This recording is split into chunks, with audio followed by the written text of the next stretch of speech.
You're no real soldier." My dad mocked me right in front of the crowd at her promotion, his hand violently shoving my shoulder aside so he could clear a path for my sister. The heavy metal clasp of his custom Patek Philippe watch scraped hard across my wrist, drawing a thin line of blood, but I didn't flinch. I just stumbled back, standing completely isolated in the corner of the Quantico base hall. Around me, over 100 high-profile guests, Wall Street investors, and field-grade officers laughed under their breath at my cheap gray civilian suit, comparing it to my sister's sparkling '05 uniform. My dad puffed out his chest, stepping forward to shake hands with the ultimate VIP of the night. The base commander, a seasoned colonel who carried the terrifying weight of countless combat deployments. The room went dead silent out of pure respect. But the commander walked right past the billionaire's outstretched hand like he was a ghost. He marched straight to the dingy corner where I was standing. The entire hall held its breath. The commander stopped inches from my face, his boots snapping together with a deafening crack. All the color drained from his weathered face. He stared at my cheap suit, stammered, and choked out, Wait! You're the general." Before I reveal how my billionaire father's jaw practically hit the floor and the massive federal crime this exact moment uncovered, please like this video, subscribe to the channel, and keep listening. Because the revenge I unleashed on my family that night was strictly classified. When I was 19, the public military record showed I washed out of officer candidate school. That record was a fabrication, but my dad didn't know that. He saw one word on the page: failure, and that was all he needed. He summoned me to his Manhattan penthouse that same afternoon. I remember the elevator doors opening into the cold marble foyer, the air smelling of leather furniture and floor wax, and the absence of anything human. He was sitting behind his mahogany desk with a Bloomberg terminal glowing green behind his shoulder. His reading glasses pushed up on his forehead, and he didn't look up when I walked in. He was reviewing a spreadsheet. He finished the row he was on. Then he picked up a leather checkbook, flipped it open to the last page, and threw it across the desk so hard it slid to the edge and nearly fell into my hands. "Sign the last page," he said. "You're being removed from the family trust, effective immediately." I didn't touch it. I asked him why. He finally looked up, and what I saw in his eyes wasn't rage. It wasn't disappointment. It was arithmetic. He was calculating my depreciation. He told me in the same flat monotone he used to fire mid-level portfolio managers that failures were toxic liabilities. He said I had no place in his portfolio. He said the family brand he actually called our family a brand couldn't absorb the reputational damage of a daughter who washed out of 8 weeks of basic officer training. Then he said the word daughter like it left a taste in his mouth he wanted to spit out. I stood there 19 years old watching the man who was supposed to protect me erase my name from his ledger to protect his stock prices. I remember the sound of the clock on his wall. I remember the weight of my own breathing. I remember thinking that a father who could cut a child out of his life with less emotion than he'd used to close a bad trade was a man who had never been a father at all. What he didn't know, what nobody in that penthouse or on Wall Street or in any boardroom in Manhattan could have known, was that I hadn't washed out. I'd been pulled. 3 men in unmarked suits had walked me into a windowless basement room at the Defense Intelligence Agency 48 hours before my scheduled graduation. My training scores were off the charts. My psychological profile was clean in ways that made the evaluators nervous. They told me they needed operators for black operations, deep cover, no identity, no public record, and the first requirement was a public failure convincing enough to erase me from every radar on Earth. My father handed them the perfect one without even knowing it. Over the next 2 decades, I watched from the shadows as my dad poured millions into my sister's military career. He bought media coverage in defense industry magazines. He hosted charity galas in her name-flew senators on private jets to intimate fundraising dinners where she stood in her dress blues like a recruiting poster. He hired a PR firm to manage her public image. He donated a library to a military academy with a bronze plaque bearing her name. She learned the rules early. Our father's love was a contract with performance metrics. She would be adored as long as her rank climbed, as long as she made his defense sector investments look patriotic on Capitol Hill, as long as she smiled for the cameras and never once mentioned the sister who had vanished from the family Christmas card. I remember watching her on television in 2014, standing on a stage at a Veterans Day fundraiser, shaking the hand of a sitting congressman while our dad beamed beside her in a $5,000 suit. 3 weeks before that broadcast, I had been in a military hospital in Landstuhl, Germany, picking shrapnel fragments out of my left side after an ambush outside Aleppo. I'd called her from the hospital phone. She'd let it ring to voicemail. She never called back. I never brought it up. I never would. While they clinked champagne glasses in Manhattan penthouses, I was belly down in the dirt outside Damascus, coordinating airstrikes through an encrypted satellite uplink, sleeping in 90-minute shifts, with a sidearm wedged under my ribcage and the taste of dust in the back of my throat. I swallowed the agonizing pain of being the family embarrassment, because that embarrassment kept me breathing. No foreign intelligence service on Earth would ever suspect that the disgraced, disowned, invisible daughter of a Wall Street titan was running covert operations across 4 continents. My father's arrogance was my personal bulletproof vest. His contempt was my cover story. And every year that he told his investors I was the one who didn't make it, I climbed another rung in a chain of command he couldn't imagine. By the time I was 40, I held the rank of Brigadier General 07 in covert intelligence. I had a silver star pinned inside a classified personnel file that my father would never read about in Forbes. I had planned extractions, run counterintelligence networks, and authorized actions that kept American assets alive in places my father couldn't find on a globe. But I also carried a growing problem.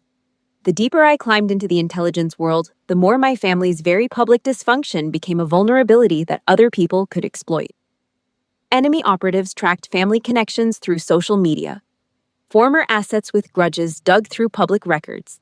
And somewhere out there, a man I'd put in a military prison 4 years ago was watching my family tear itself apart online, studying the fault lines, and building a weapon out of our hatred. 2 weeks before my sister's promotion ceremony at Quantico, my encrypted burner phone buzzed on the steel nightstand of my DC safe house at 6:14 a.m. I checked the caller ID through 3 layers of signal encryption. It was my dad's personal cell. A number I hadn't heard ring in 9 months. He didn't ask if I was alive. He didn't ask how I was. He didn't ask where I was living or what I was doing or whether I'd eaten breakfast. He barked an order the same way he barked at his executive assistant or his driver or any other person he considered staff. He told me my sister was making 05. There would be a gala at the Quantico Base Resort. I was required to attend. Then his voice dropped into something uglier, something that sounded rehearsed, like he'd been thinking about this moment and enjoying it.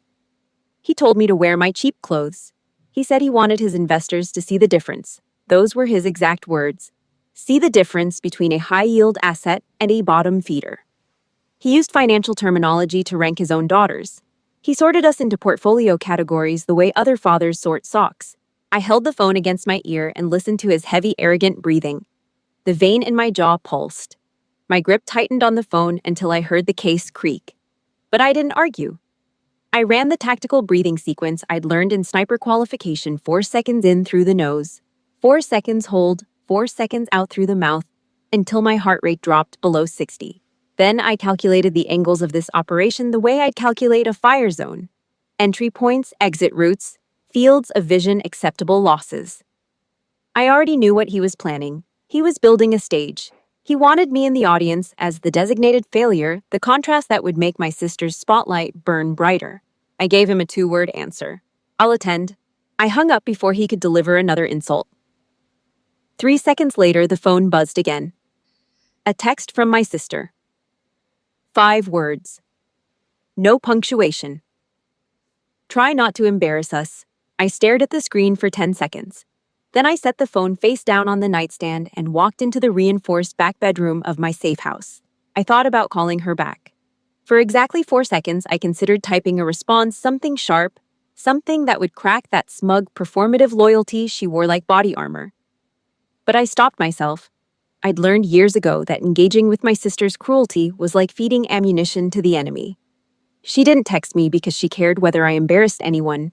She texted because putting me down was the only currency our father accepted, and she was always making deposits. The last time I'd worn civilian clothes to a family event was Thanksgiving 2008. My dad had seated me at the far end of the table, past the cousins, past the in-laws, past the caterer's assistant like a placeholder nobody bothered to name. He'd told his guests I worked some clerical job somewhere nobody cares about. My sister had laughed. She'd been a captain, then freshly promoted, and she'd spent the entire dinner steering every conversation back to her deployment at a NATO headquarters in Stuttgart. A desk post she described as if she'd stormed a beachhead. I sat in silence, eating cold turkey, knowing that 6 weeks earlier I'd extracted 3 American intelligence assets from a collapsing safe house in Yemen and lost a team member in the firefight. His name was Staff Sergeant Brian Keller. He had a 4-year-old daughter named Sophie. My sister talked about her office view of the Alps. I ran my thumb across the biometric scanner on my steel wall safe. The heavy door swung open with a hydraulic hiss, releasing the smell of pressed wool and gun oil and cedar, the smell of a dimension my family couldn't access. My brigadier general's dress uniform hung inside on a cedar hanger, perfectly pressed, the creases sharp enough to cut paper. Pinned to the chest was the silver star, the ribbon slightly faded from years inside the safe. I ran my finger across it, feeling the texture of a value my father couldn't calculate and couldn't buy. I packed with cold mechanical precision. I laid the general's uniform flat at the bottom of a false-bottom suitcase, pressing the fabric smooth with my palms. Over the hidden compartment, I folded the cheapest, dullest gray civilian suits. I owned suits I'd bought specifically for this purpose from a discount rack at a strip mall store in Arlington. I was dressing myself in the armor of a failure. I was preparing to walk into enemy territory, knowing that the weapon in my luggage would detonate every assumption in the room. I arrived at the base resort at exactly 5:50 p.m. 10 minutes early. A habit burned so deep into my nervous system that I couldn't break it with a crowbar. I stood inside the entrance and scanned the room the way I'd scan a hostile compound on approach, left to right, near to far exits, first threats, second civilians, last 30 VIPs clustered in shifting groups across the polished floor. Hedge fund managers, defense lobbyists, 2 retired senators, and a cable news anchor who covered military affairs. They were sipping top-shelf bourbon from crystal glasses, laughing at jokes that cost money to understand. A string quartet played something expensive in the far corner. The room smelled like cologne and prime rib and the particular brand of self-congratulation that settles over a crowd of people who have never been uncomfortable a day in their lives. My sister was standing near the center of the room beside my dad, posing for a photographer. She was wearing her dress uniform, like it was couture, tilting her chin at an angle she'd clearly practiced in a mirror, the exact tilt that caught the light on her new silver oak leaves and made them gleam for the camera. My dad had his hand on her shoulder, his chest pushed forward, his smile wide and performative. The patriarch presenting his prize investment. He spotted me within 45 seconds. He could smell what he considered weakness, the way a predator catches a scent on the wind. He crossed the floor in 4 long strides, his Italian shoes clicking against the marble, and he raised his voice to ensure the nearest cluster of investors heard every word. He called me his little clerical worker. Then he gripped my collarbone. Not a handshake, not a pat, a grip. His fingers dug into the muscle between my neck and shoulder with deliberate, threatening force, the kind of grip that leaves bruises shaped like fingerprints, and he held me in place while he turned to his audience and delivered the punchline. He pointed at my scuffed shoes. He tugged at the lapel of my cheap suit. He used my appearance as a prop, a visual aid for the presentation of my sister's superiority. His investors laughed, a short clubhouse laugh, the kind of laugh that functions as a verdict. My sister walked over holding a crystal champagne flute between 2 manicured fingers. She didn't defend me. She didn't tell our father to let go of my collarbone. She looked me up and down with the slow, appraising gaze of someone pricing an item at a pawn shop, her eyes settling on my shoes. And she said she was surprised I could afford the gas money to drive down from whatever hole I was living in. Then she turned to the 3-star general's wife standing 3 feet away, gestured at me with her champagne flute, and said, "That's nobody important." She smiled when she said it, a practiced smile. A smile that required years of rehearsal in front of a father who only rewarded cruelty when it was aimed in the right direction. A defense contractor in a charcoal blazer wandered over a moment later, extending his hand to introduce himself. Before I could speak, my sister stepped between us. She put her manicured hand on the man's forearm and told him not to waste his time. I was just family overflow, a warm body brought in to fill a seat. The contractor withdrew his hand like he'd almost touched something contagious.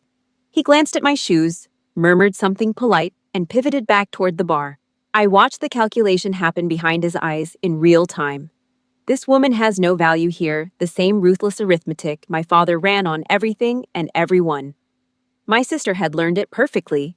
She was her father's daughter in the only way he'd ever wanted, as a weapon aimed at the weakest target in the room. My dad circled back with a fresh bourbon, leaning in to tell the same investor cluster, loudly enough for me to hear, that my sister's career trajectory was proof that only one of them got the good genes. The investor nodded, swirling his glass. I noticed my dad's hand shaking slightly, not from guilt. From the adrenaline of cruelty performed to an audience. He was feeding on it. He needed witnesses the way other addicts needed a substance. The anger hit me like a mortar round a white-hot compression that exploded in my chest and shot up through my jaw. My right hand tightened into a fist at my side, the tendons in my forearm standing out like cables. But I locked it down. I locked it down the way I'd lock down a forward operating base, taking indirect fire, compartmentalize, prioritize, suppress everything that doesn't serve the mission.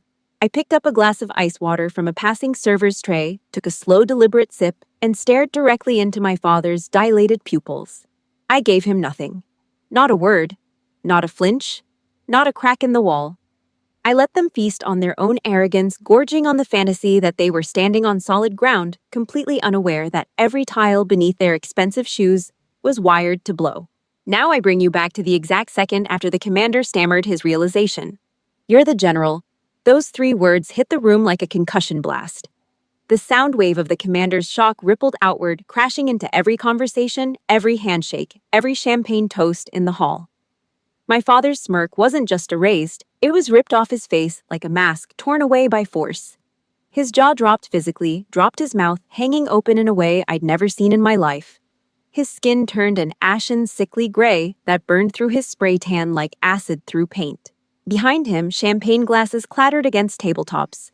2 hedge fund managers physically stepped backward as if the ground beneath the billionaire had cracked open. Whispers erupted across the room in frantic overlapping waves, 100 voices trying to process the same impossible information at once. My sister's prepared acceptance speech slipped from her fingers. The expensive cardstock fluttered to the floor, landing face up beneath the chandelier, and she didn't pick it up.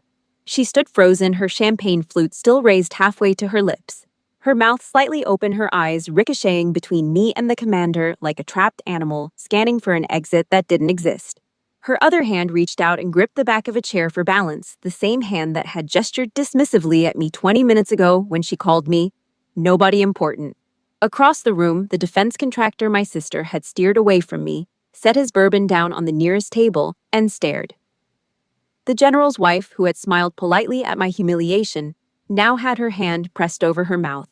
One of my father's hedge fund partners, a man who had laughed at the collarbone joke, took 3 slow steps backward and looked at the floor as if proximity to my father had suddenly become a professional liability. I didn't gloat. I didn't smile. I didn't raise my voice to throw my father's mockery back in his face. I turned to the commander, squared my shoulders, and returned a crisp textbook salute, the kind of salute that takes 20 years of combat operations to earn. The sheer gravitational weight of my '07 rank settled over the room like a concrete slab, crushing the air out of every conversation, every assumption, every carefully constructed lie my father had ever sold about his daughters. My dad tried to speak. His mouth opened, closed, opened again.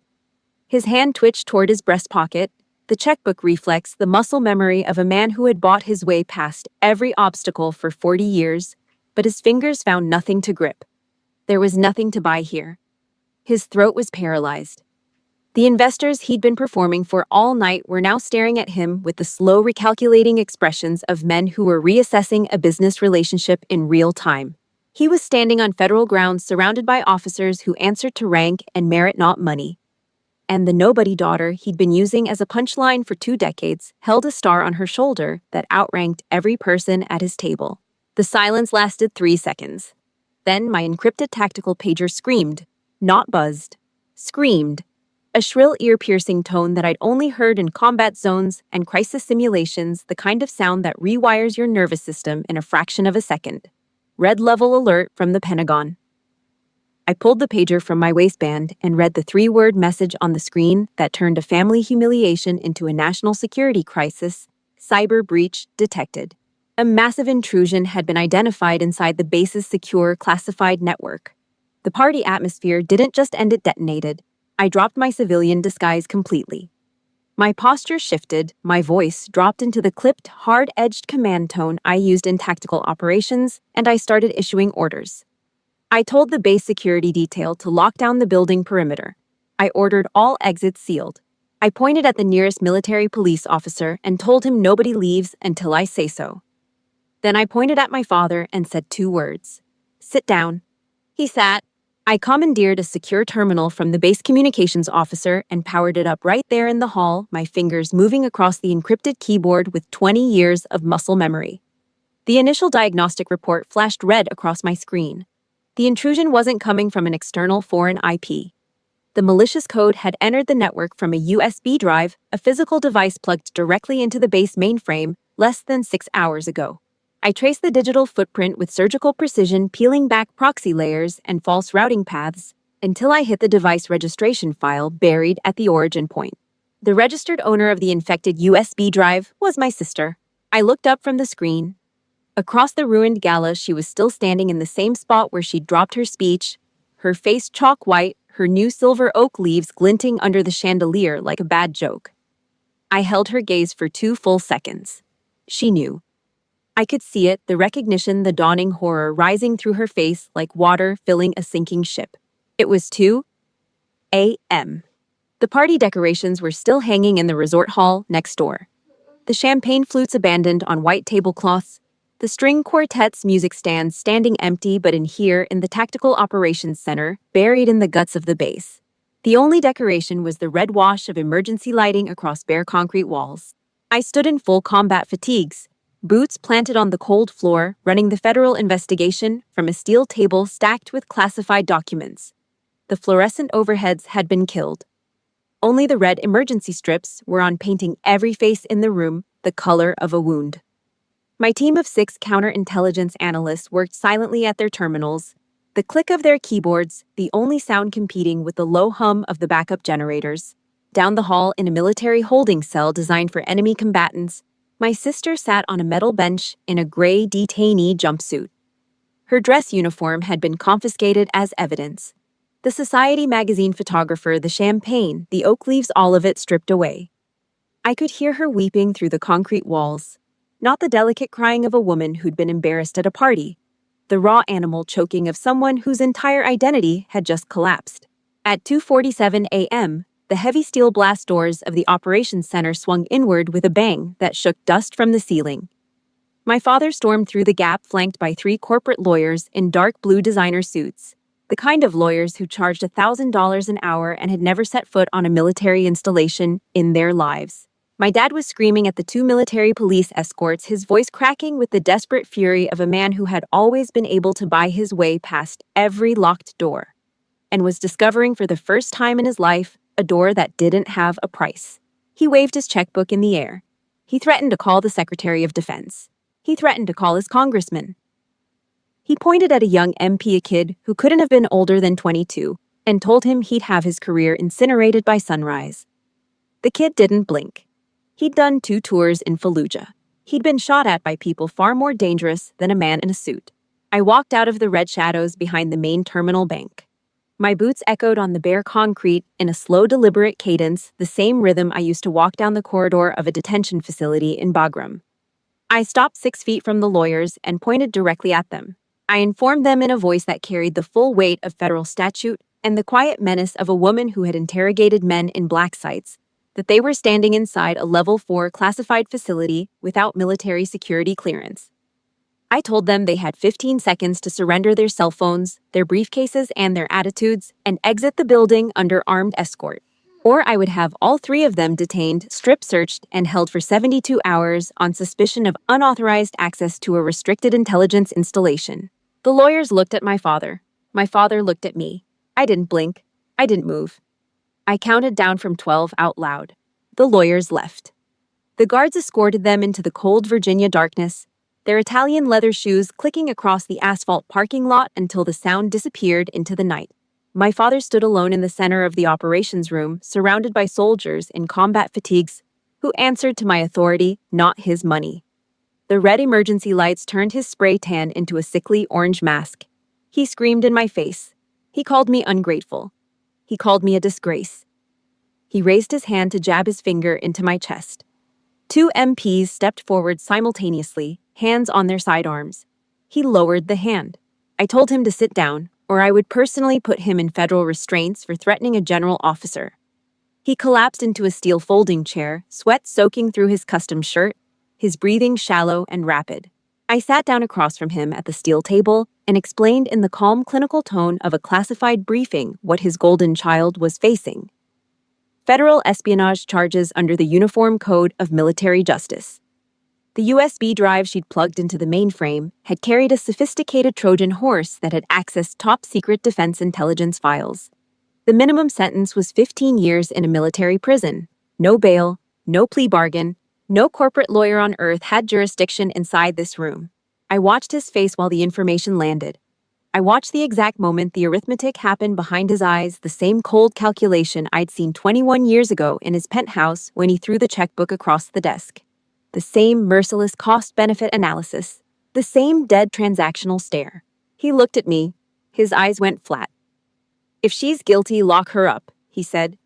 "Just keep my company's name out of the press." 3 seconds. He discarded his golden child in 3 seconds. The daughter he'd spent 2 decades building into his patriotic mascot, the galas, the magazine covers, the senator dinners, the bronze library plaque he scraped her off his balance sheet like a write-down on a failed investment the moment she threatened his bottom line. Because that's all she ever was to him. A line item, a marketing expense, a prop that had outlived its usefulness. He didn't ask about a lawyer for her. He didn't ask if she'd be treated fairly. He didn't ask how she was doing. The only thing that mattered was his company's name and the stock price attached to it. I stared at the man who had raised us both and understood with a clarity that felt like swallowing broken glass that he had never loved either of us. He had invested in one and divested from the other, and now he was liquidating the one that lost value. Somewhere down the hall, through 6 inches of reinforced concrete, my sister was sobbing in a holding cell wearing a gray jumpsuit, believing that her father was fighting for her freedom. She had spent her entire life performing, saluting, posing, and smiling, all of it for a man who, when the bill finally came due, didn't hesitate for a single heartbeat before feeding her to the machine. She didn't know yet. She didn't know he'd already left her for dead. If hearing a father abandon his daughter just to save his stock portfolio makes your blood boil, please hit the like button and share your own experiences with toxic family dynamics in the comments below. Because what I did to him next was the ultimate payback. The operations center door banged open, and the sound that preceded my most trusted ally was unmistakable. The heavy rhythmic clank of a titanium prosthetic leg striking concrete. Master Gunnery Sergeant Marcus Davis walked in like a weather system, 6'3", 240 pounds of scarred muscle and focused rage. He'd left his right leg below the knee in Helmand Province, Afghanistan, and he wore the prosthetic like other men wore medals as physical proof that he had paid a price my father couldn't compute on any spreadsheet ever designed.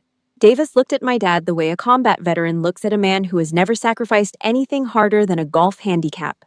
He set his prosthetic leg wide, planted himself across the table, and slammed a thick classified folder down onto the metal surface. The sound cracked through the room like a rifle shot. My father flinched so hard his chair scraped backward 3 inches on the concrete. Davis opened the folder and spread the documents across the table. Satellite imagery, IP, routing logs, communication intercepts, all of it translated into language a civilian could understand. Because Davis despised wasting time on people who couldn't keep up. He spoke the way he always spoke, blunt, economical, sharp enough to draw blood. He told my father 3 things. 1, the Trojan embedded in my sister's USB drive wasn't random malware picked up from a careless download. It was a precision weapon custom-coded to bypass standard military security protocols and hunt for one specific classification tier of files mine. 2, the code architecture bore the signature of a known hostile actor already flagged in the Defense Intelligence Agency's threat database. 3, the origin trace ran back to a man named Eric Rawlings, a disgraced major who had served under my command before I personally court-martialed him 4 years ago for selling operational intelligence to private military contractors in exchange for 6-figure cash deposits. My father opened his mouth to ask a question. Davis didn't let him finish. He leaned forward and told my father that Rawlings had served 36 months in Leavenworth, a military prison my father had probably never heard of, because it didn't appear on any stock exchange. Rawlings got out in 24 months on a procedural technicality. And from the day he walked out of that prison gate, he had spent every waking hour planning his revenge against me. I leaned across the steel table and forced my father to look me in the eyes. I explained how Rawlings had breached our network, and the explanation had nothing to do with firewalls or encryption protocols. The traitor had stalked our family online. He'd read every Society page article about my dad's charity galas. He'd watched every television interview where my father bragged about his golden child daughter and mocked his invisible one. He'd mapped our dysfunction like a battlefield, identified the weakest point in the family perimeter, my sister's desperate, all-consuming jealousy, and built his entire operation around it. Rawlings sent an anonymous email to my sister, promising classified proof that my military career was fabricated. He told her he had documents showing I was nothing more than a desk clerk who invented war stories to get attention. My sister, drowning in jealousy and starving for the one piece of ammunition that would permanently eliminate me from our father's consideration, downloaded the file without running a scan, without consulting her security officer, without hesitating for 1 second. She walked a foreign weapon past the gates of a federal mainframe because destroying me was more important to her than protecting the country she'd sworn to serve. I turned back to my father. I leaned in close. I told him he was officially a person of interest in a federal treason investigation, not because he'd touched a keyboard, but because his 2 decades of psychological warfare against his own daughter had created the exact conditions that a trained enemy operative exploited to compromise national security. His cruelty wasn't just cruelty. It was a breach in the perimeter. And Rawlings had walked right through it. My father's face went through 3 stages of collapse. First, the color drained from his cheeks, sliding down like a curtain dropping. Then his lips went gray. Then the skin around his eyes turned a waxy, jaundiced yellow under the red emergency strips. His hands began shaking so violently that he had to grip the edge of the steel table to keep himself from sliding off the chair. His breathing turned into short, ragged gasps, the hyperventilation of a man who had controlled every room he'd ever entered now, sitting in a room that no amount of money on earth could buy his way out of. Less than 12 hours later, my tactical team kicked down the door of a Motel 6 off Interstate 95 south of Fredericksburg. Eric Rawlings was dragged across the parking lot asphalt in heavy zip ties, barefoot, wearing a stained undershirt and sweatpants. No designer suit, no legal team, no tactical advantage. Just a disgraced officer who had bet his entire revenge on the toxicity of my family and was about to discover the cost. I marched my father and my sister into the observation room, a narrow windowless box with unpainted cinder block walls, a steel counter running the length of one side, and a single pane of one-way glass looking into the interrogation chamber. The room smelled like industrial disinfectant and burnt coffee. I positioned them directly behind the glass, close enough to count the sweat beads on Rawlings's forehead, close enough to hear every syllable through the ceiling-mounted speakers. Davis conducted the interrogation.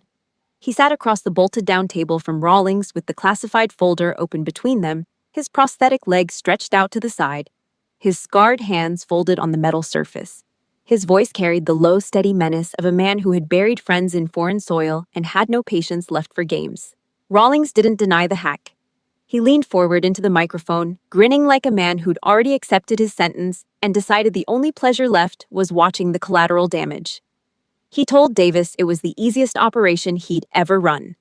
Easier than anything he'd done in the field. Easier than bribing a customs officer in Karachi. Easier than recruiting informants in Kabul. He didn't need to crack encryption. He didn't need sophisticated malware. All he needed was my family's hatred. He turned his eyes to the one-way glass. He couldn't see us, but he knew we were standing in the dark behind it, listening to every word. He addressed us directly, his voice casual, almost amused.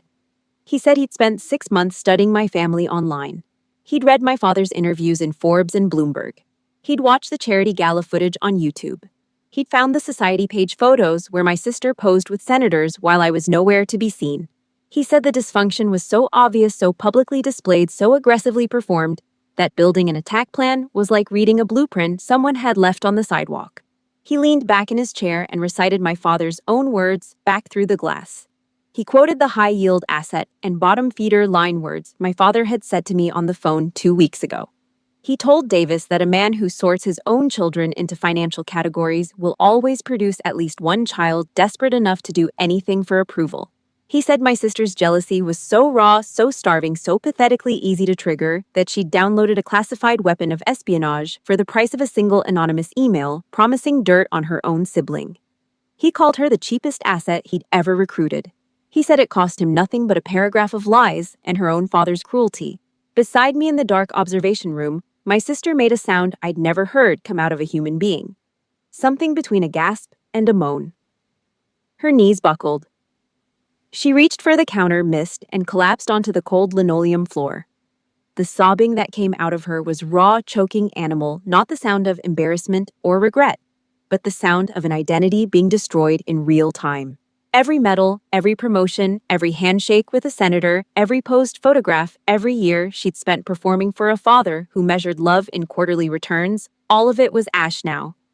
She was kneeling on a linoleum floor in a dark room, listening to a traitor explain in mocking detail that her jealousy had nearly sold out the United States military because she couldn't stop competing with her sister long enough to think. I didn't reach down to help her. I turned my eyes to my father. He was standing at the counter with both hands gripping the edge, his knuckles white as bone, his body swaying slightly like a man about to faint. The Patek Philippe, the same watch that had cut my wrist just hours ago, hung loose on a trembling arm. The Wall Street titan was gone. The boardroom predator was gone. What was left was an old man in a wrinkled suit watching his life's work get dissected by a traitor who understood his family better than he ever had. I leaned close to his ear, close enough that my breath moved the thin gray hairs at his temple. I kept my voice just above a whisper, quiet enough that my sister sobbing on the floor behind us couldn't hear. Your billion-dollar empire of fake prestige is burning to the ground right now, I said. And you're the one who lit the match. He didn't respond. His eyes didn't move.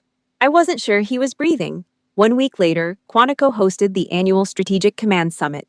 400 officers, intelligence analysts, and senior Pentagon officials packed the base's main auditorium, a massive tiered room, with stadium seating, industrial lighting, and an American flag the size of a bus hanging behind the stage. I used my federal authority to issue a mandatory summons. My father and my sister were brought to the auditorium under armed escort by military police.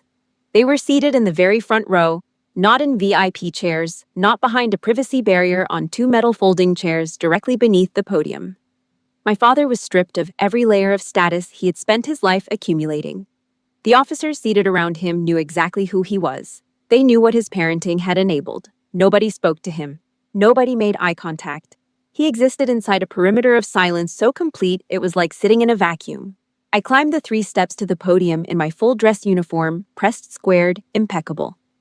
The silver star on my chest caught the stage lights and threw a hard reflection across the front row, hitting my father's face like a searchlight.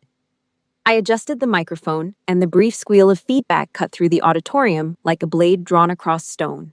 400 people went silent. I looked down at my father. He tried to shrink. I watched the muscles in his back contract as he hunched forward in the folding chair, rolling his shoulders inward, pulling himself down, trying to compress his body into the smallest possible shape. The man who used to fill every room he walked into, with his voice, his money, his physical presence, he was trying to disappear. I delivered my address with the cold surgical precision of a classified intelligence briefing. I told the room that the greatest threat to a soldier doesn't always cross the wire from the other side. Sometimes it sleeps in the next room. Sometimes it sits at the head of the dinner table. Sometimes it carries a checkbook instead of a weapon and uses love as leverage, affection as currency, and family loyalty as a noose. I told them about the architecture of a narcissist's family. I described how a parent who treats children as investments will always manufacture competition between them, building one into a public mascot while erasing the other from the family photograph, because rivalry keeps both children dependent and desperate.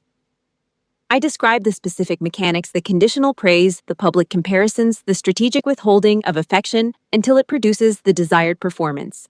I used the clinical language of an intelligence assessment, but every sentence carried the weight of personal experience. I told them what happens when that family dysfunction leaks outside the household. When the jealousy a father cultivates between his children becomes so toxic, so desperate, that an enemy operative can exploit it.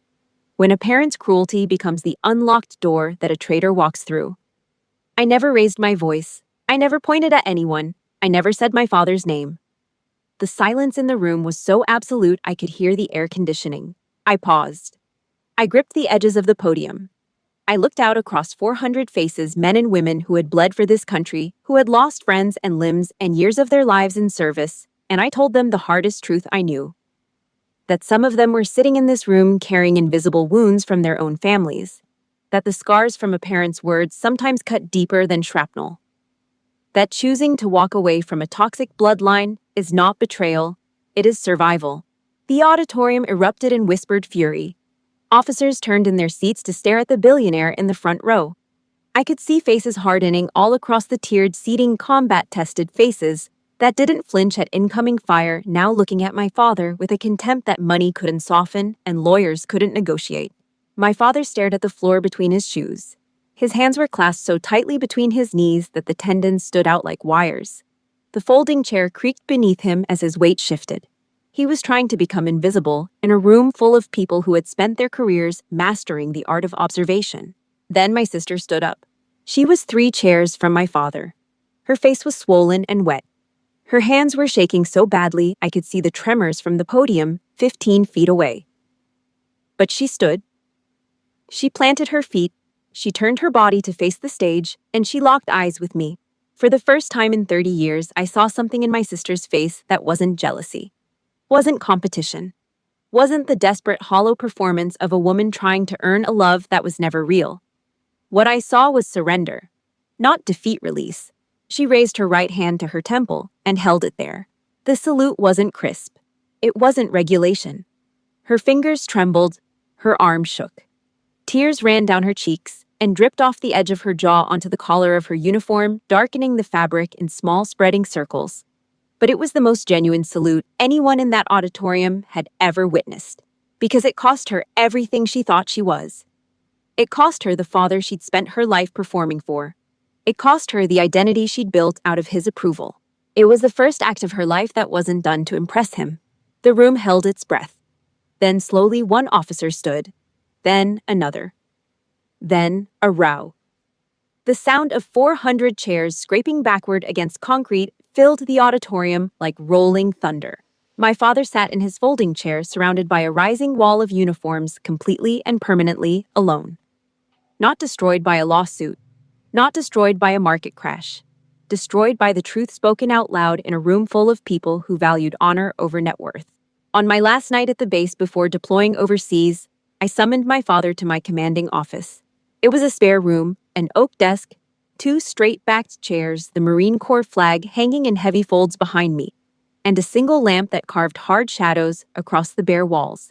He walked in slowly. Every step was an effort. His shoes, the same Italian leather shoes that used to click with the sharp authority of a man who owned rooms, now dragged against the linoleum, scuffing with each stride. His suit was wrinkled in places where a man who once employed a personal tailor would never have allowed wrinkles. His tie was crooked.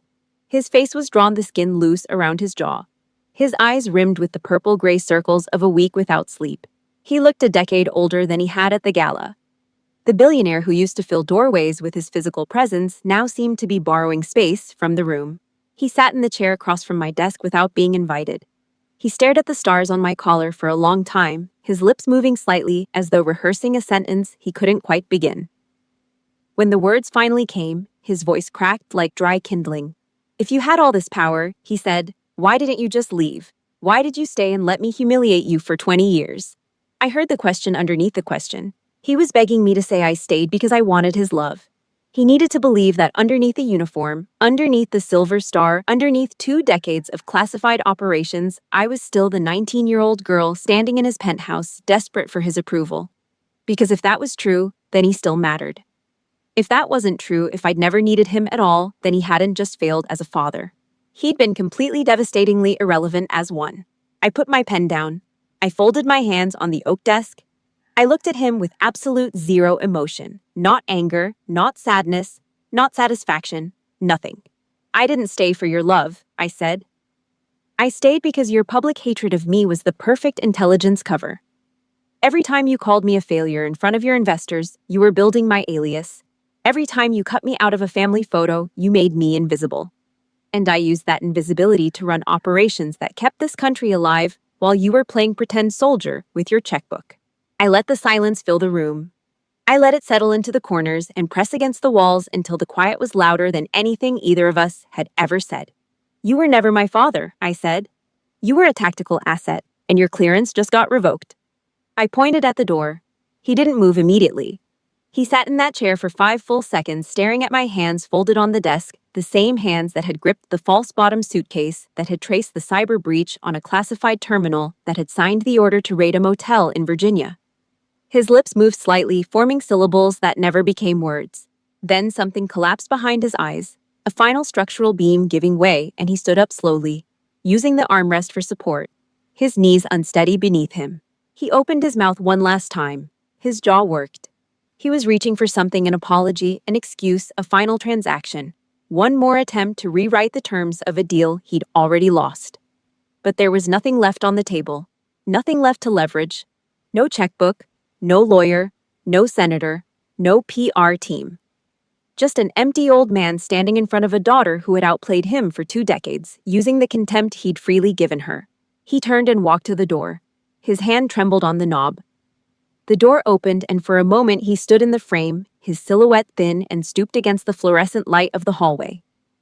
He didn't look back. The door closed behind him with a soft final click. Not a slam, not a bang, just the quiet sound of a chapter ending. I listened to his footsteps scrape down the hallway, each one slower than the last, until they faded into silence, and the only sound left was the hum of the fluorescent tube above my desk and the steady rhythm of my own breathing. A month later, I was in the Pentagon. My father's stock had dropped 17% in 3 weeks. He'd been permanently blacklisted from every military contract in the federal system. The gala invitations stopped arriving. The society magazines stopped calling. The senators stopped returning his messages.